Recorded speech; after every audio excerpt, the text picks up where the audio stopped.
Hej så. Du ser nok den her video, fordi du har en lejlighed eller et værelse, som jeg er helt tosset med. Og så vil jeg bare lige fortælle lidt om mig selv, kort og godt, og sætte ansigt på, hvem jeg egentlig er.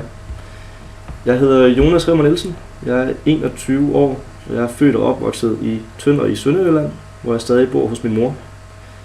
For 2 år siden, der blev jeg færdig med en 3-årig HHX på Handelsskolen, og har siden da arbejdet fuldtid som tjener. Jeg har så et par gange været ude at se lidt af verden. Første gang var jeg 4 måneder i Sydamerika, og så har jeg været 3,5 måneder i Sydøstasien og Indien. I min fritid, der er jeg meget sammen med mine venner. Ellers så spiller jeg fodbold, kan godt lide at løbe, og elsker et godt spil squash. Nu er tiden bare kommet for mig til at komme lidt videre. Og til september, der skulle jeg meget gerne starte med at læse interkulturel markedskommunikation på CBS i København. Det kræver bare et lille tag over hovedet. Og hvorfor det så lige skulle være dit tag? Men jeg er en sød, sjov, ung, udadvendt fyr. Jeg er socialt anlagt.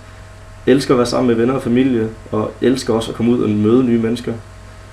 Samtidig så skal der også bare være plads til at kunne lukke en dør bag sig og være alene. Så er jeg ansvarsfuld. Jeg kunne aldrig finde på at løbe fra en aftale. Jeg rydder op efter mig selv.